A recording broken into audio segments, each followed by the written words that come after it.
Iran के Natanz एटमी अड्डे पर हमले के बाद अब रूस भड़क गया है और रूस ने नतांज साइट पर इंटरनेशनल असेसमेंट की भी डिमांड की है। रूस ने धमकी दी है कि एटमी ठिकानों पर हमला सभी खाड़ी देशों को तबाह कर सकता है।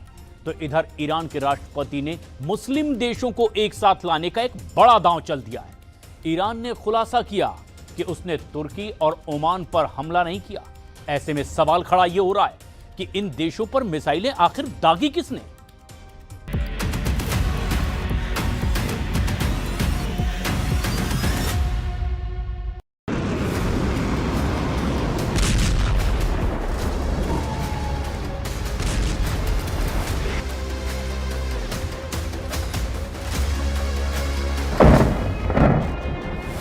ईरान का नतांज एटमी अड्डा फिर अमेरिका इजराइल के टारगेट पर आ गया है।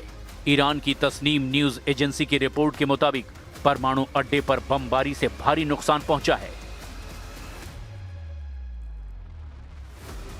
हमले के बाद नतांज साइट की तस्वीर ऐसी है जिसमें बैकअप टरबाइन जनरेटर तबाह हुए देखे जा सकते हैं। पावर सप्लाई की सपोर्ट बिल्डिंग भी बमबारी में झुलस गई है। अमेरिका इजराइल के हमले में नतांज साइट का इलेक्ट्रिकल सबस्टेशन जलकर राख हो गया है। जंगी जेट से ड्रॉप किए गए बमों ने नतांज अड्डे के पायलट फ्यूल प्लांट को भी बर्बाद कर डाला है।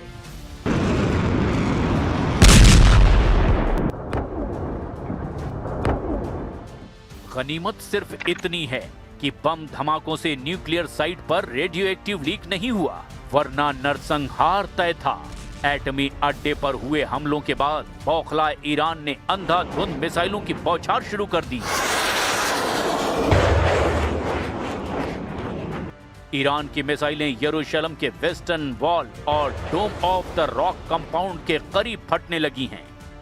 जूनियर खामनेई के विस्फोटक रॉकेटों के धमाके तेल अवीव और वेस्ट बैंक को दहलाने लगे हैं। बगदाद में अमेरिकी सैन्य ठिकानों को ईरान भीषण बमबारी करके जलाने लगा है। ईरान के हमलों के डर से नेटो सेना इराक से उल्टे पांव भागने लगी है। 8 साल से इराक में तैनात नेटो फोर्स युद्ध के बीच में ही अमेरिका को छोड़कर भाग खड़ी हुई है।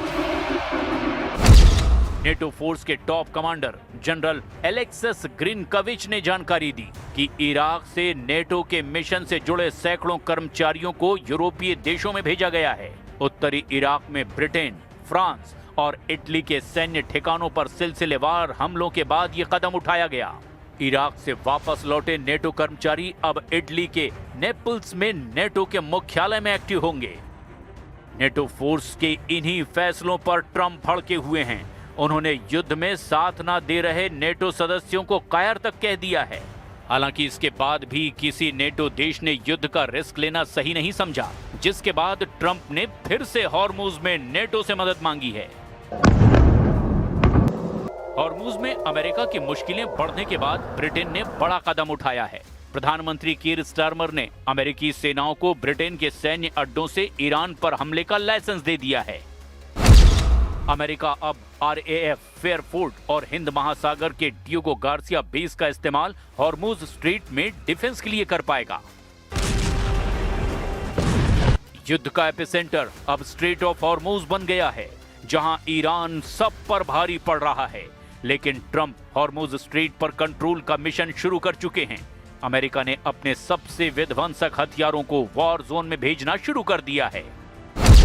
ट्रंप ने बॉक्सर एम्फीबियस रेडी ग्रुप और 11वीं मरीन एक्सपीडिशनरी यूनिट को हॉर्मुज पर कंट्रोल के लिए भेजा है, जिसके साथ USS पोर्टलैंड और USS कॉमस्टॉक ट्रांसपोर्ट डॉकशिप भी भारी भरकम हथियारों को लेकर पहुंचे हैं। इन तीनों जहाजों पर 4000 से ज्यादा मरीन्स और सैनिक तैनात हैं। USS बॉक्सर पश्चिम एशिया पहुंचकर USS त्रिपोली से जुड़ जाएगा। USS त्रिपोली पर पहले से ही 2200 मरीन्स तैनात हैं। अब ईरान के पास कुल अमेरिकी सैनिकों और मरीन्स की तैनाती 8000 के पार पहुंच गई है। ट्रंप को पता है कि हॉर्मुज में ईरान को हराना आसान नहीं। हालांकि वो दावा कर रहे हैं कि इसके लिए उन्हें कई देशों की मदद चाहिए। It's a simple military maneuver. It's relatively safe, but you need a lot of help in the sense of you need ships, you need volume. And NATO could help us, but they so far haven't had the courage to do so. जिस तेल root को block कर Iran ने America की हेकड़ी गुल कर दी है, वहां कब्जे के लिए ट्रंप ने जिन हथियारों पर भरोसा जताया है, उनके नाम भी जान लीजिए। अमेरिका ने हॉर्मुज फ्रंट पर F-35B stealth fighter jet, MV-22 Osprey, ये टिल्ट रोटर एयरक्राफ्ट है, CH-53E भारी helicopter, AH-1Z Viper attack helicopter, UH-1Y Venom utility helicopter, A-10 वॉथोंग विमान और अपाचे हेलीकॉप्टर हथियारों के साथ 5000 पाउंड के बंकर बस्टर बम भी भेजे हैं। अमेरिका ने हथियारों की तैनाती में इजाफा मुस्तफा खामनेई की नई धमकी के बाद किया है, जिसमें मुस्तफा ने युद्ध में ईरान की जल्द जीत का दावा किया। सुप्रीम लीडर बनने के बाद मुस्तफा खामनेई का पहला ऑडियो भाषण ईरान ने रिलीज किया है। अपने भाषण में मुस्तफा ने ट्रंप के तख्ता पलट की साजिश पर करारा हमला किया।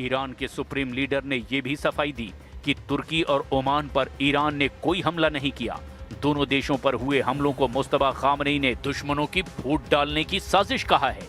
मुस्तफा ने एक बार फिर से एटम बम बनाने वाले आरोपों को खारिज कर दिया है, लेकिन अमेरिका अभी भी ईरान की लीडरशिप की हिट लिस्ट बना रहा है। अब जिन लीडर को अमेरिका इजराइल ने टारगेट पर लिया है, उसमें मुस्तफा का नाम टॉप पर है।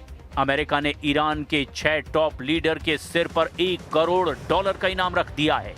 इसमें से 2 टॉप लीडर अली लारिजानी और इस्माइल खतीम का खात्मा हो चुका है, जिसके बाद मुस्तफा का नंबर बताया जा रहा है।